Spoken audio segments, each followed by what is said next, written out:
Surat મનપાના security એજન્સીઓને આશરે 45 કરોડના કોન્ટ્રાક્ટ આપવામાં મોબાઈલઝાળી થઈ છે હોવાની આશંકા પૂર્વ કોર્પોરેટર વિજય પાંચેરિયાએ વ્યક્ત કરી મનપા કમિશનરે રજૂઆત કરી। પૂર્વ કોર્પોરેટર વિજય પાંચેરિયાએ સુરત મનપા કમિશનર શાલિની અગ્રવાલને પત્ર લખીને સિક્યુરિટી કોન્ટ્રાક્ટ આપવામાં ગેરરીતિની આશંકા જતાવતા જણાવ્યું હતું કે સુરત મનપા દ્વારા અલગ અલગ વિસ્તારો જેવા કે નવ zone, ward office, garden, SMIMER hospital, BRTS વગેરે જગ્યા પર અલગ અલગ સિક્યુરિટી એજન્સીઓના જરૂરિયાત મુજબ 1600થી વધુ સિક્યુરિટી ગાર્ડ અને સિક્યુરિટી સુપરવાઇઝર રાખવામાં આવતા હોય છે।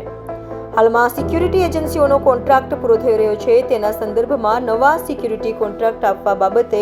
ટેન્ડર બહાર પાડવામાં આવેલ છે,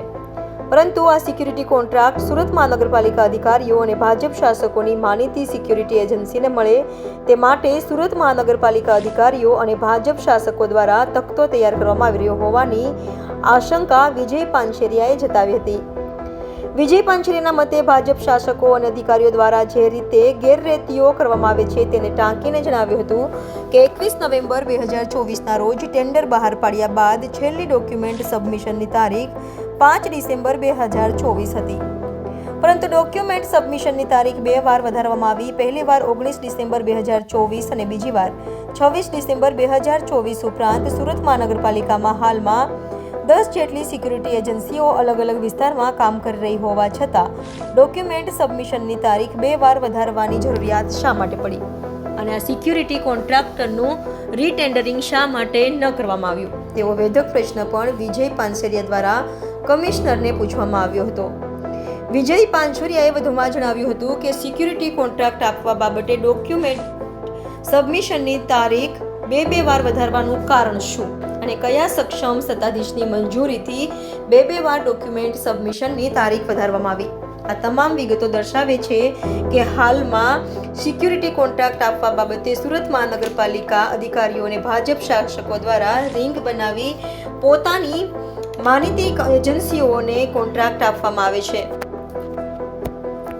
ગેરરીતિની યોગ્ય તપાસ કરી આ સિક્યુરિટી કોન્ટ્રાક્ટ આપવામાં સંડોવાયેલા તમામ અધિકારીઓ વિરુદ્ધ કાયદેસરની કાર્યવાહી કરી તેઓની સામે શિક્ષાત્મક પગલાં લેવા કમિશનરને વિનંતી કરી હતી। પૂર્વ કોર્પોરેટર વિજય પાંચેરિયા। વિજયભાઈ, કમિશનરને પત્ર લખ્યો છે,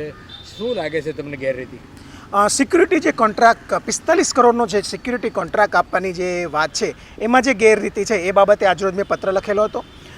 મારી માંગ એ હતી કે સુરત મહાનગરપાલિકાની જે હદ વિસ્તાર છે એમાં આપ જોશો કે જે સિક્યુરિટી ગાર્ડ છે 1900થી વધુ સિક્યુરિટી ગાર્ડ અલગ અલગ 10 એજન્સીઓ દ્વારા આપવામાં આવે છે। એ સુરત મહાનગરપાલિકાની મુખ્ય ઓફિસ હોય, નવ ઝોન ઓફિસ હોય, ગાર્ડન હોય, BRTS હોય કે સ્મીમેર હોસ્પિટલ હોય, અલગ અલગ જગ્યાએ સિક્યુરિટી ગાર્ડ મૂકવામાં આવતા હોય છે અને આ 45 કરોડનો કોન્ટ્રાક્ટ છે। હમણાં કોન્ટ્રાક્ટ પૂરો થાય છે એટલે નવો કોન્ટ્રાક્ટ આપવાની વાત હતી, એમાં 21 નવેમ્બરના રોજ નવું ટેન્ડર બહાર પાડ્યું અને જે પણ ઇજારદારો હોય એમને 5 ડિસેમ્બરના રોજ જે ડોક્યુમેન્ટેશનની સબમિશનની જે છેલ્લી તારીખ હતી એ 5 ડિસેમ્બર હતી, પરંતુ અધિકારીઓ અને ભાજપ શાસકોએ મળી આ ડેટ એક્સટેન્ડ કરી, વધારી અને 19 ડિસેમ્બર કરી, ત્યારબાદ ફરી વધારી અને 26 ડિસેમ્બર કરી, હજુ પણ વધારવા જઈ રહ્યા છે અને 31 ડિસેમ્બર કરવાની વાત છે। એનો મતલબ સીધો જ દેખાય છે કે ભાજપ શાસકો અને અધિકારીઓ સાથે મળીને એની કોઈ પણ માનીતી એજન્સીઓને કોન્ટ્રાક્ટ મળે અને આ કોન્ટ્રાક્ટ એમને જ જાય એ માટેના પ્રયત્નો કરતા હતા। એ જ બાબતે આજરોજ આ અલગ અલગ ફેક્સ ફિગર રજૂ કરી અને મેં એક પત્ર